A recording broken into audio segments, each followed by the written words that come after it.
So it looks like we're recording. So I want to say, first of all, thank you to both of you for coming today. I'm really glad that you could be here. My name's Elizabeth McMuntatenko, and I'm a librarian here at UC Merced. And this session today is going to be about Zotero and how to use it. And I'll share out some resources that you can use with Zotero too.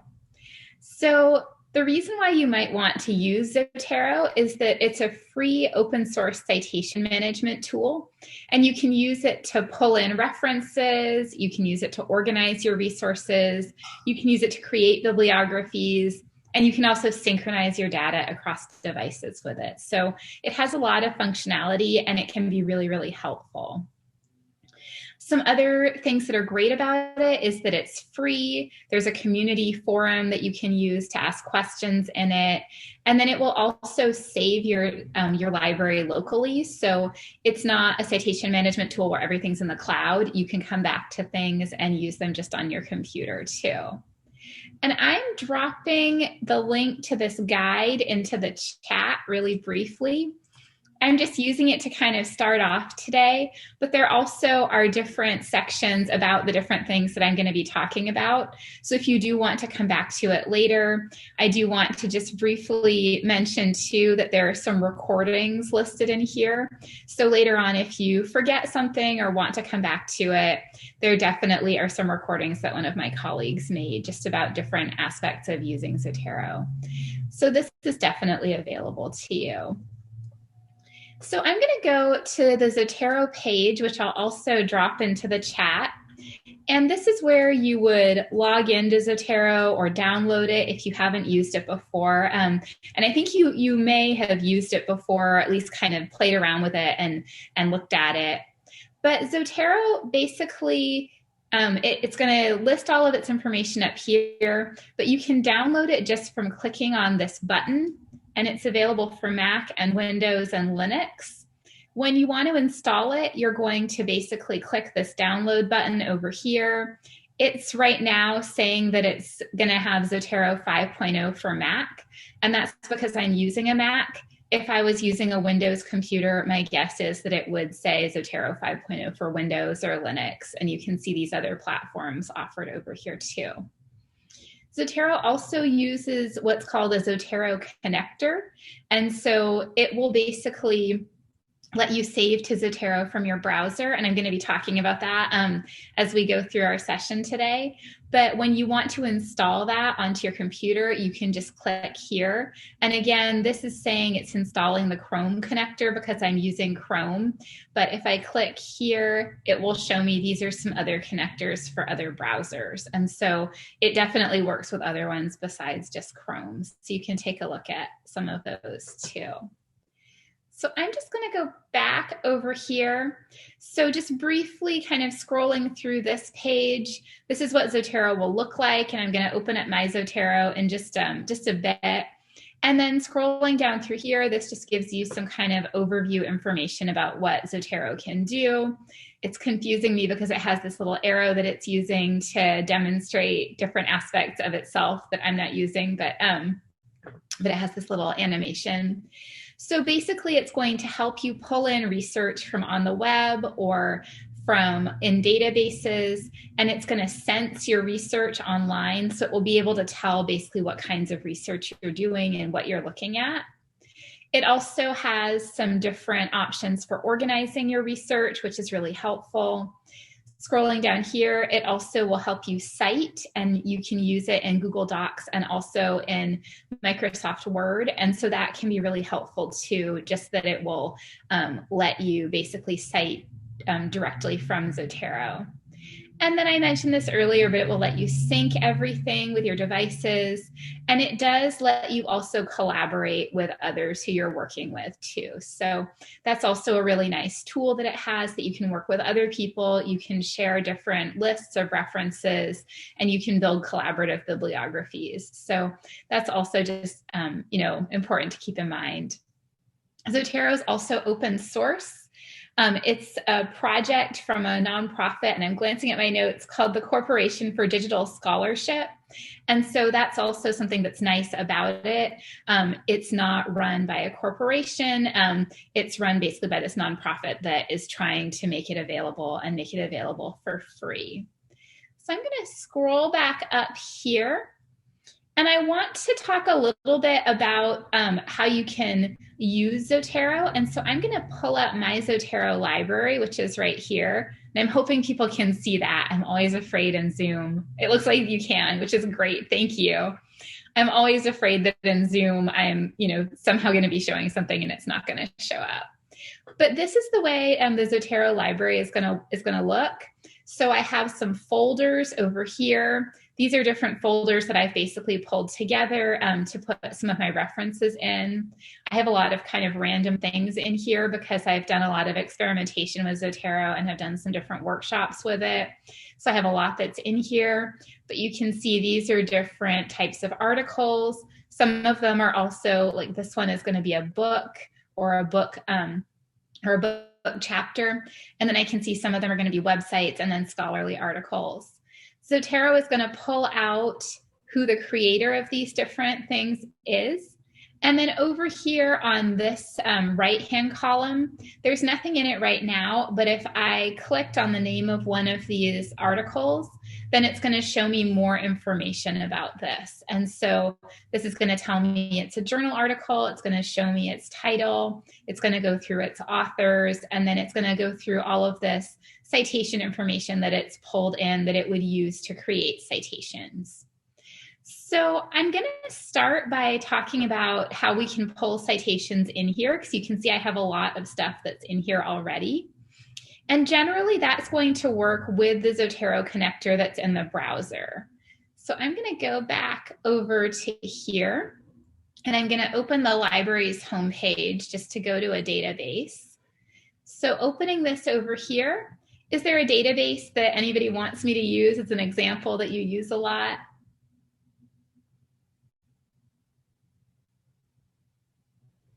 And if not, I can show just a couple of them, and it's generally pretty similar. I am seeing there's a question saying, can you organize records by publication date in addition to title and lead author name? So let me go on back to my Zotero really briefly. You're really just going to see it listed by the title over here. But if you wanted to search, there's this option over here. So if I wanted to search for, I'm going to say, let's see if something comes up. For 2010, for instance, then I can find information that was published in 2010. Or if I wanted to search, for instance, for other different keywords, I could do that. I was trying a search earlier, and if I search for cats, then this is going to come up with different articles that mention cats, and you can see one of them is media cats. In addition, this is just the library, so I'm going to take out my search over here. But you can also create folders, and so that can help you organize them. And so if you wanted to create a folder where you had articles listed by publication date, you could do that too. You could say, here are all these articles from 2010 or 2011, or stuff like that. So I'm seeing, I'm seeing looking in EBSCO or JSTOR. So I'm going to go back over to the databases over here. And I'm going to look in an EBSCO database called Academic Search Complete. And it's auto-filling for me. And then I'm going to open this up. So then I can scroll down here. And if you use a lot of EBSCO databases, this will probably look very familiar to you. So this is a big one, and then there are lots of other ones too. And then I'm seeing some other database suggestions, which is great. So I'm going to do a quick search in here, and it's going to be a gigantic search. I'm just going to say education. So I'm going to find a lot of results for this search. I'll give it a second to search. And so then I want to quickly draw your attention to what's happening up here in the corner. When I do my search, I can see that this tiny little folder looking icon over here, this is part of the Zotero Connector. And this is basically telling me that Zotero has figured out what I'm looking at, and that it's basically saying that this is a folder, this is lots of different information. So if I scroll through some of the results over here, if I clicked on this article, for instance, then this little icon is going to change. And now it basically has determined that this is a scholarly article. And so it can see, that this is an article. And if I clicked on it over here, it's going to automatically save into my library. And then if I go into Zotero, it looks like it's now pulled this in, and it's going to highlight this in my Zotero. It's going to pull it into whatever folder I have open. So if I had, for instance, this sample collection folder that's empty open when I tried to pull it in, then it would pull it into that folder, which is pretty helpful. So I'm going to go back over here. And so then you can see, and let me just double check what the name of the article was. So then I can go back over here. I can find it by saying Goodson, and then I can see my article again. And if I click on it, I can see some information about it. So I have information about that it's a journal article. I have the title, all of that stuff we talked about before. And then I also have some other options here too that I briefly want to talk about. So once I've pulled different articles in, I can also go to where it says notes over here. So if I wanted to annotate an article, for instance, I could add a note, and then you can see this adds it to just underneath the article name.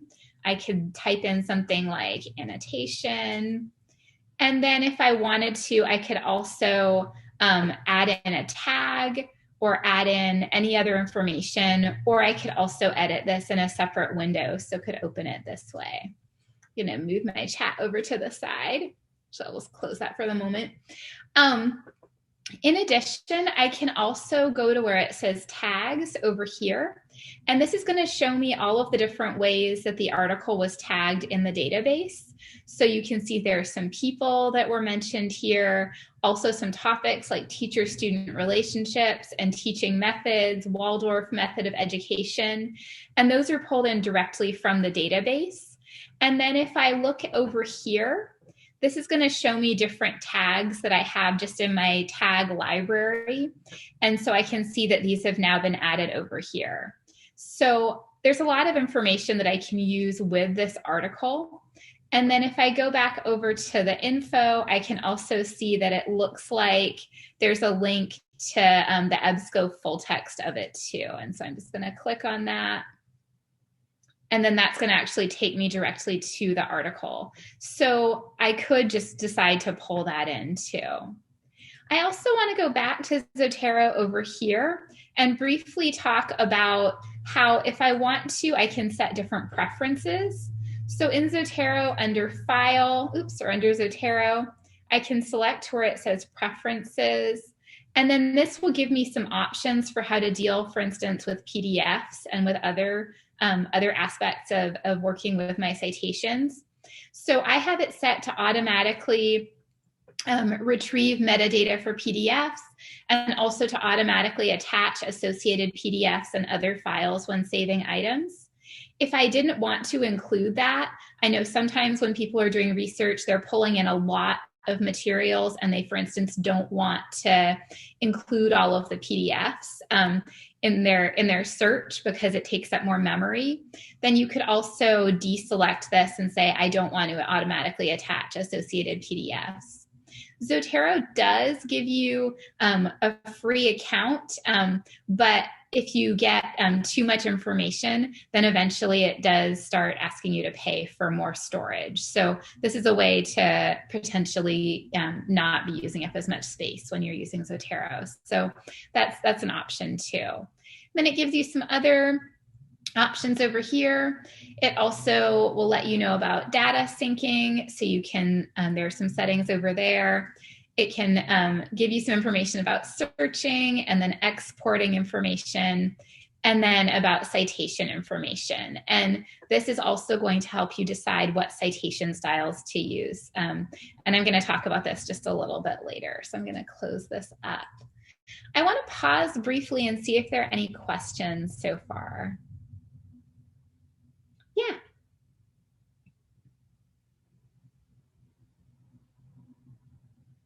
And I think you might be muted. Oh, okay. Sorry about that. Where did you go to get those preferences for PDFs again? So that's a great question. It's just under Zotero and then preferences. Okay. And this is I'm using the Zotero client on my computer, but we'll talk too about using the Zotero web version. But I find that there are some additional options in the client that I just have on my computer desktop too. Okay, I have downloaded Zotero and I'm using it, but I must be using the online version because it doesn't look like yours. So I'll be interested in knowing how to have that on my computer, as you mentioned.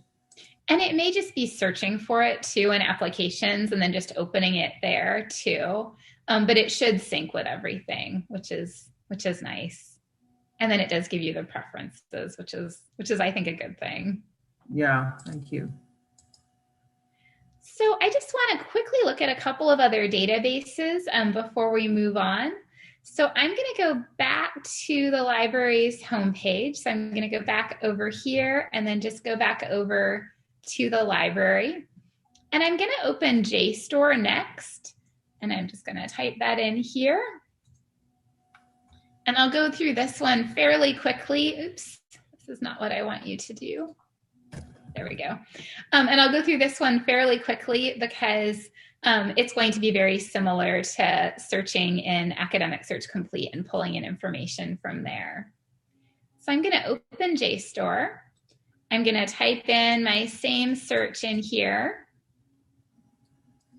It is having an issue. I'm going to say I'm not a robot. And then let's see, now it looks like it's giving me my results. So it's being a little weird today. So I can see when I'm looking through my Zotero connector that I have, again, this little section over here. In this case, it's saying it can save to Zotero as a web page with a snapshot. And I'm not going to take a look at that right this second. But I am going to just open this book chapter in Zotero. And then you can see that this is transformed into pulling in an article. So I'm going to click on this. It's going to save into Zotero. And in this case, it's saying it couldn't pull in the full text of it. Sometimes it will tell you that, but it should have pulled in, it looks like this is a book chapter. And so then when I go in here, I can see that it's identified this as a book chapter. It has a couple of other different options because it's sensing what type of material this is.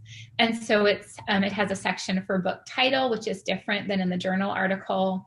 It says what series it's part of and then the publisher. And so it's going to change depending on what type of material I'm pulling in. And then it has all of these other options for notes and tags and all of that. And if I click on the tags over here, it looks like it's not actually pulling in any tags from the database. So if I wanted to add some tags, I could. If there was a particular topic or a particular word that I thought was really important here, I could definitely add that in. So it's going to work really similarly in most different databases, which is really nice. And then I'm going to go back and I just want to look in one more database. So I'm going to go back over here. And this time I'm going to look at Melvyl, which is our UC-wide catalog. I'm going to do my same search in here. I'll give it a second. And then for this one, because this is a catalog that has lots of books in addition to articles and other materials, I have some options. So if I wanted to pull in, for instance, the information for this book, I could click on it. It looks like it's giving me this folder icon, even though I'm trying to pull in the book. So I can click on this. And this is actually going to give me some different options that are listed. So I'm going to select the one that I want to pull in. Then I can also select all of them or deselect all. Then I can say okay, and then it's going to pull in the citation information for this too. So this can be helpful, especially if you're trying to pull in, and you can see it over here, but especially if you're trying to pull in information from a book that you've read. Even if you didn't read it online, it can be really helpful in terms of not having to enter in everything by hand, which is the next thing that I also want to talk about. So we've seen how we can pull in lots of material from lots of different databases and different places. I also have this option up here to manually add items. So I'm going to just click over here to add an item next to this plus sign. This is going to give me some really probably frequently used sections. So I can pull in a book, an interview, a journal article. And then if I go to more over here, this is going to show me all of these other different options that I could take a look at and could pull in. I'm just going to select a journal article over here. And then this is going to let me actually pull in all the information for the whole journal article. So then I can fill in everything that I have. It's going to autofill to say the date that it was added and the time and when it was last modified. But this is an option that I have too. If, for instance, there's a book or an article that I'm using that I don't have access to online and can't pull in that way. So this is helpful too. If I change this to say I want to pull in an artwork, you can see these options change a little bit. I still have the title and these other options, but it's going to be different depending on what types of material I'm going to pull in. So that's a little bit about that. And I want to pause for a second and just check the chat and see if there are other questions so far. Yeah. Sorry, I'm going back and forth between Zoom and my Zotero screen. I was wondering about, now I forget what it was that I was going to ask you. Let's see, you were talking about adding in books and articles. Oh, reports. So I was trying to download the fourth assessment for climate the other day, and that wasn't working for some reason. So I'm wondering about how reports work with this. So that's a really good question. I'm just going to look at some of the options over here. And I'm just kind of looking through. And it looks like there's one for reports. So you may want to use that one. Depending on how it's structured, you may end up wanting to use a different one if it looks like that's going to be more applicable to what you're using. But it does look like you would be able to enter in this information about a report too. Another thing you might want to do is that if you find it online too, so I'm just going to go, I'm going to go to the NPR page, but you can also use Zotero, for instance, to pull in news articles and things you find online outside of the library. So I'm just going to kind of scroll through here. I'm going to go to this one because it looks like it's the least depressing option. And I'm going to take a look at this. And then I can see Zotero is seeing that it thinks this is a web page, which I think is pretty accurate. So I can click on this, and then it's going to pull this into my Zotero. And I'll give it a second to do that. And then when it pulls it in, you can see that it's going to pull in more or less information. So in this case, it looks like it's accurately said this is a web page. It has the title. It doesn't, and this is something that kind of drives me crazy about it, even though there is an author name listed, for some reason Zotero is unable to pull that out and kind of parse that. So you may end up wanting to just add in the author's name, so the last name and the first name.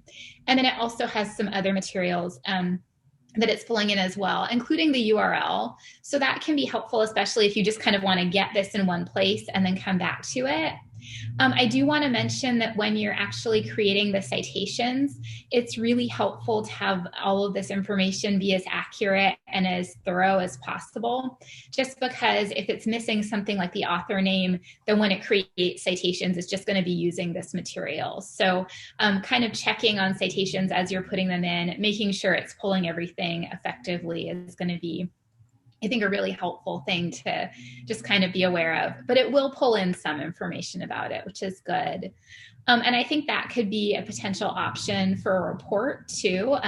So if you found it online, you may be able to at least start kind of a stub for it by pulling in information through just using the web page connector and pulling that in, and that might help. And then you could just fill in some of the other stuff too.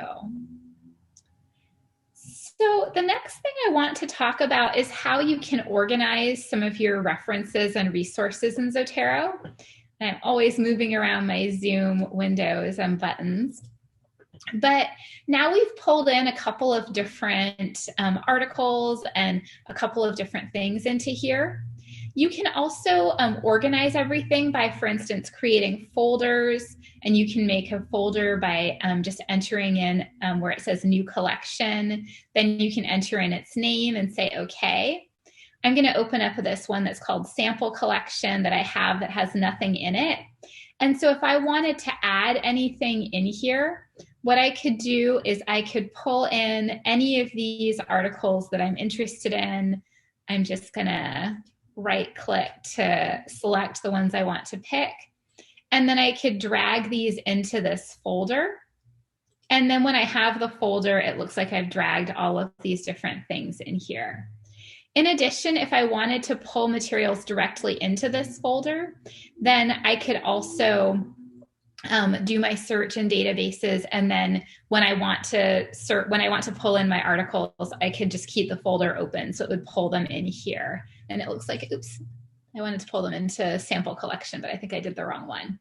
But that explains why there are a lot of different articles in here. So this way I could keep everything organized in here.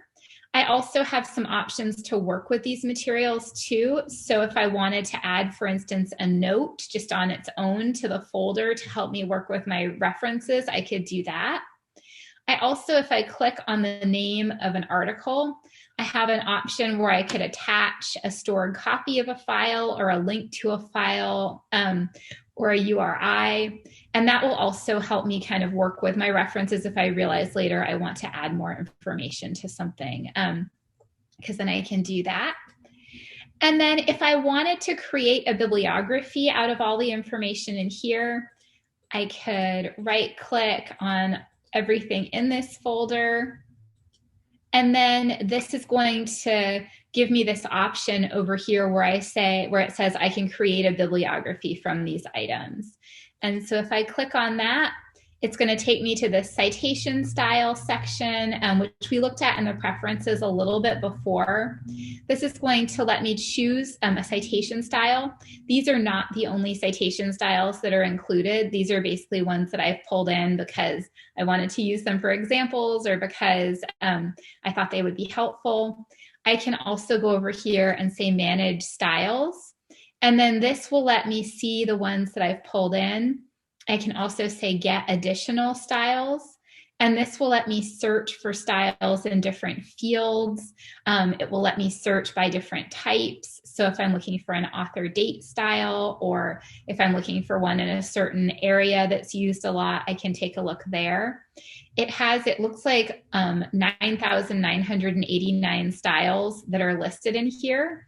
And so there are a lot. And so that's one of Zotero's strengths too, that it's probably going to have a style that you want to use, or you can also edit styles and kind of work with them too. So if I I'll just go to humanities. This is going to show me different styles that are associated with the humanities. And so if I wanted to pull in one of these, I think a lot of these are specific to specific journals in the humanities. But if I wanted to add one, I'll just click on this one. And then now this has been added to my, my list that I want to use. So then when I want to make my citation, and I'm just going to close this for now. and then open this again. When I want to make my citation, that should be included over here. So I could say, for instance, I want to use this style. I have some options for the output mode where I can say I want it just citations or a bibliography. And then I generally just copy it to the clipboard. Then I can say, okay. And then I have this Word document that's blank open over here. I can just paste this in here. And I'm not super familiar with this style, but I'm hoping that this looks like it would be, you know, in the right style. I can also go up here in my Word document and I can change styles. So I'm going to go to, let's see, MLA, which I'm more familiar with. And then this should change it to be in that style. And I can kind of play around with that and see. It didn't look like it made too many changes, so I might try that again. Let me see about, I'll try the APA one instead. And so I may need to just select everything and then change it that way.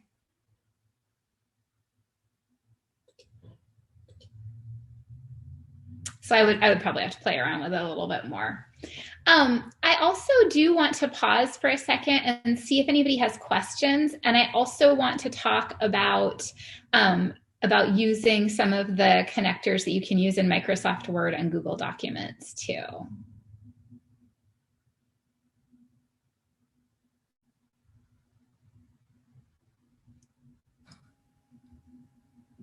Sorry, I don't mind, David, do you have any questions? I don't mean to keep jumping in here, but I will if you don't. I'm digesting at the moment, so go ahead. Okay, thanks. Elizabeth, I just wanted to check. So you're in a Word document now, and you were able to go up, and you were so fast, I didn't track it quite. So to change it from the style that you started with to the second one, how did you do that again?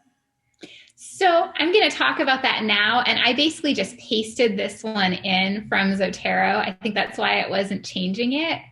But if I wanted to change my preferences for the document, I want to kind of back up a little bit here too.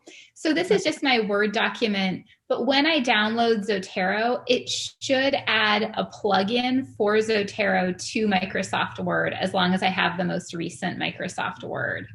And so Zotero is going to be listed here. So I just kind of copied and pasted all of this stuff in.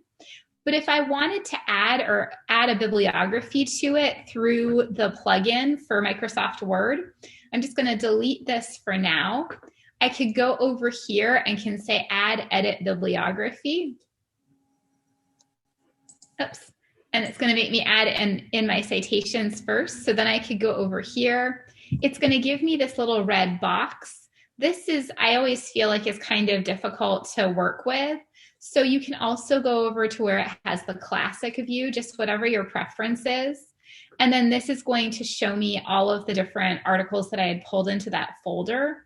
And if I wanted to have an in-text citation for one of them, I could click on it. I can say, okay. And then this is going to add this in.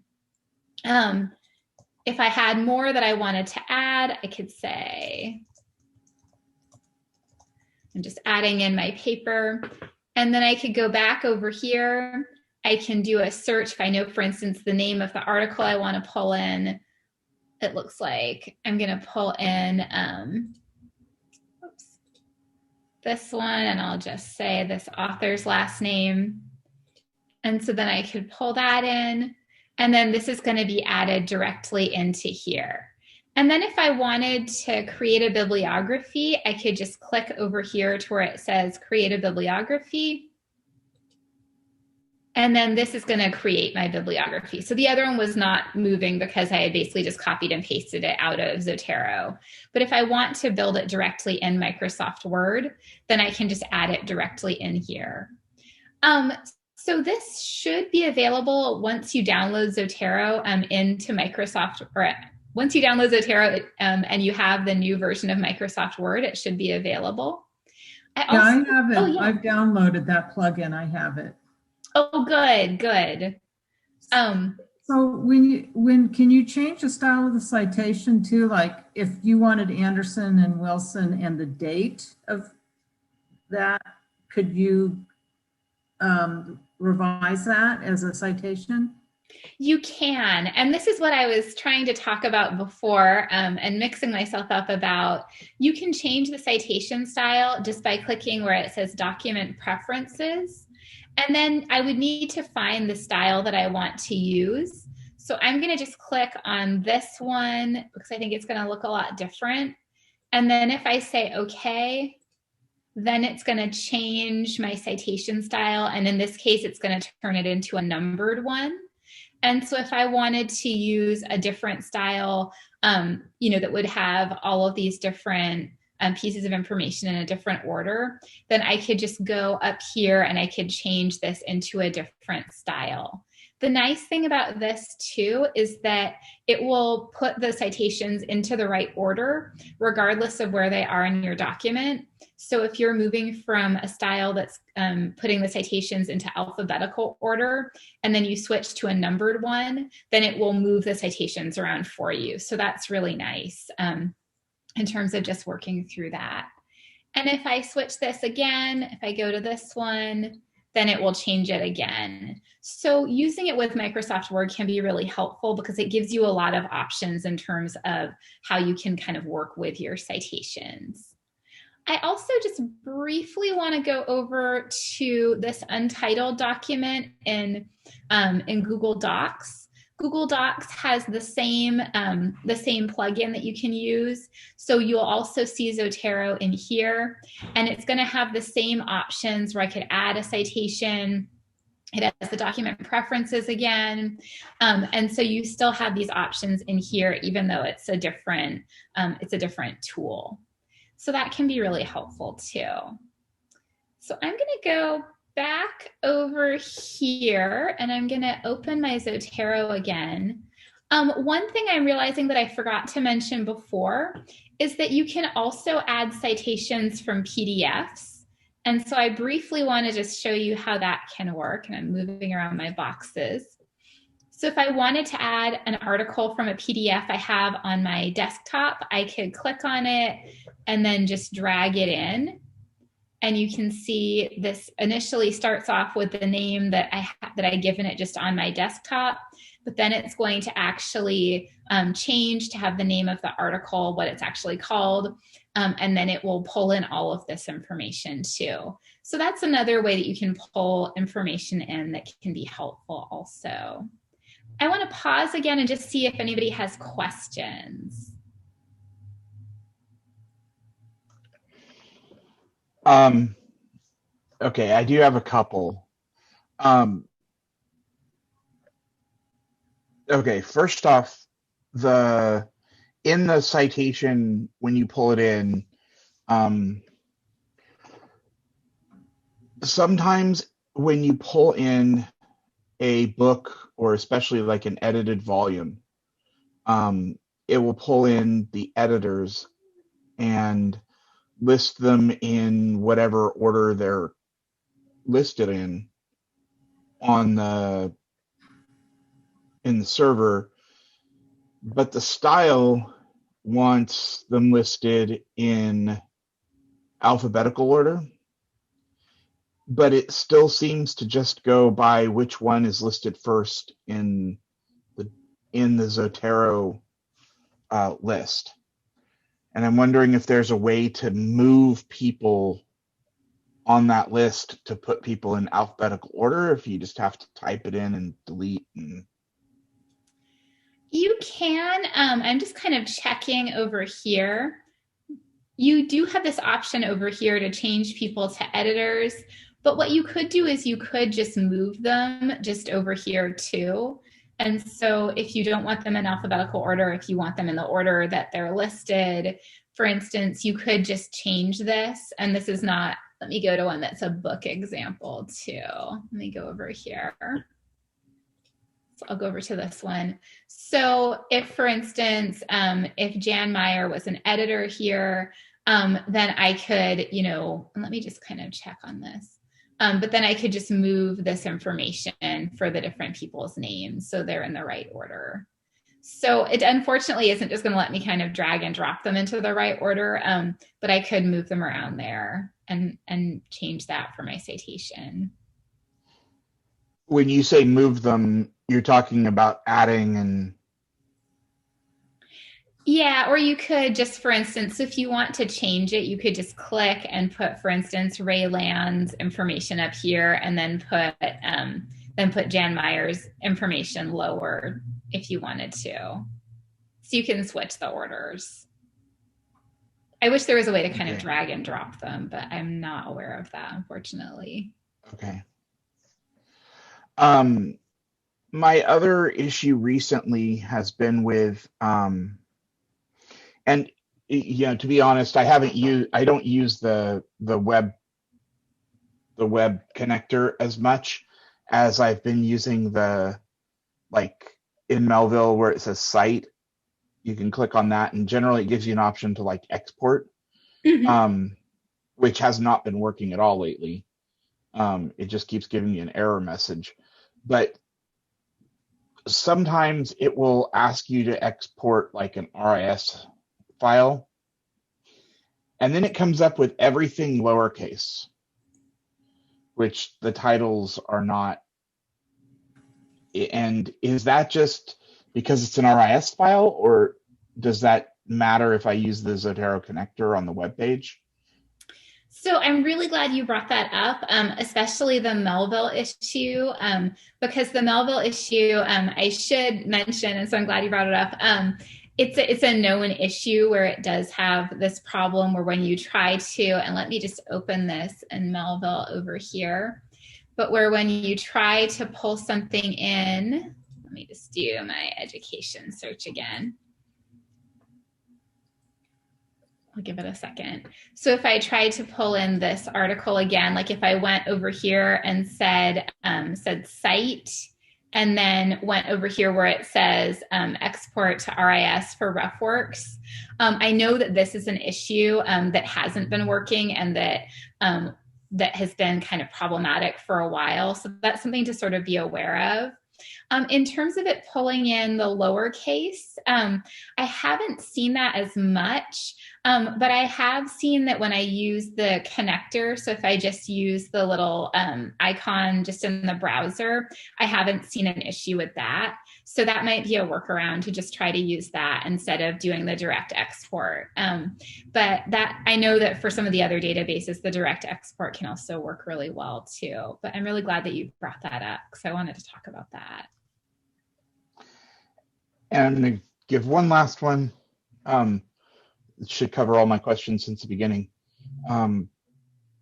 Tags. If I'm looking at, I want to add a tag to a whole bunch of different, one tag to a whole bunch of different articles. Can I just go in and select them all and add one tag and have it tag all of those articles? Or do I have to go into each one individually and add a tag? A really good question. I'm just going to open this up again because I haven't played around with this too much, but I'm going to go to this one. And so let me see. I know that if I wanted to add a tag to this one, I would have to do what you're saying where I go in and I add the tag itself. Let me see if I can do anything with selecting all of them and seeing if I have options there. So just kind of looking through, it doesn't look like I have the option to add in tags to all of them, unfortunately.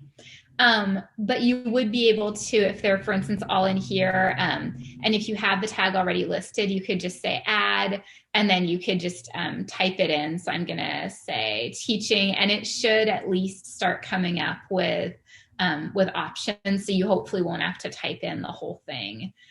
Which at least makes it somewhat faster than having to type it in the whole time. But that's a really good question because that would be really helpful if you could just go through and say, like, I want to tag all of these with this. But yeah. Were there other questions?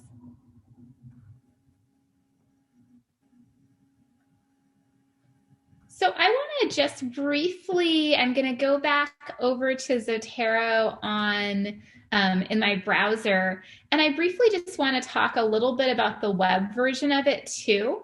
So I'm just going to open it up over here. I'm going to say log in to Zotero. It generally is going to remember my login. Then I can click on that to open it. And then it's going to basically open up what looks like the same library as I had open in the client. The main thing that I think is different here is that I do have more options to work, for instance, with groups, but otherwise I can see all of these tags. I can see these various articles that I've pulled in. I can see all of this that comes up too, and then I can also search up here. But I do want to talk a little bit about the groups. So I'm just going to click to open these. And so one of the strengths of Zotero is that it will let you share information really, really well between different people.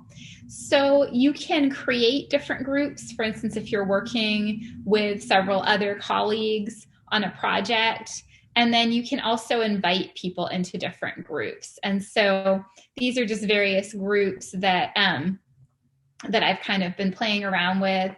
You also can search for groups over here. So I'll just say education again. So if I'm interested in finding groups that are related to a topic, I can scroll through some of these and see if they look like they're helpful. I can also see there are some different permissions listed here too. So this section where it says group library, this says anyone can view, only members can edit. That basically is a setting. And when you're creating a group, you can choose who has the option to see it and then who can add to it and share to it too. And so you can take a look at some of these. If I was interested in one of them, if I clicked on this one, for instance, then I can see this is one that I can read publicly. These are all of these different articles that people have added. I can also join the group, and it looks like it's closed, so I don't know if they would necessarily let me go into the group. And then I can see that there's only one member, so it looks like this person is really just kind of sharing their various items in their library. Just going to go back a little ways. I also can create a new group. And so to do that, I could, for instance, I'll just say sample group. And then I have these different options here. So I can make a group that's public, that has open membership. This would mean that anybody can view the group and can join it instantly. I also have the option to create one that's public and then closed membership. So anyone can view it, the members need to apply or be invited. And then private would be just people who I've invited to join too. And when I'm looking at my Zotero, I can see my group libraries are listed down here. So these are ones that where I'm working in different groups with people. So I can see this one. And these are ones that I didn't make, but that are being shared with me. So then I can see them there. And this is how you would set that up. And then you could invite colleagues to join your group if you wanted to too. So this is also something that I think is really helpful in Zotero. The last main things I want to talk about are first this documentation page. I think it's really helpful, and I'm just going to leave this in the chat too, hopefully. But this page can be really useful just because it will give you quick kind of troubleshooting things to work through. And so you can see different links to installing Zotero and all of these different options about using it and all of that. I also really like the forums. You can see some discussions in here. You can see when they happened. So this one looks like it came in 4 hours ago. So it's fairly up to date.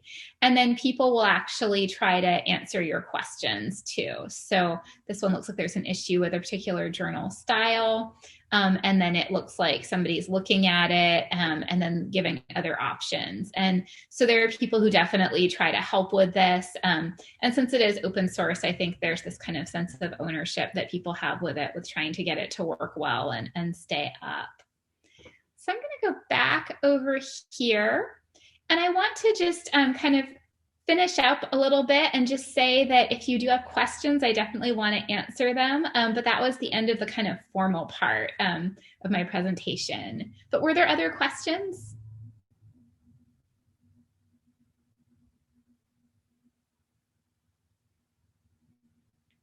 Well, if not, thank you so much for coming. I'm also going to just quickly leave my email in the chat too. But if you do want to contact me later, if you're having trouble with Zotero or with anything else, I'm definitely happy to help. And then in the library, we also, under About Us, have this section where you can ask a librarian. And so we have a chat, and then you also can make an appointment to meet with one of us too. So definitely feel free to use either of those options, or to just email me directly. Thank you again so much for coming today.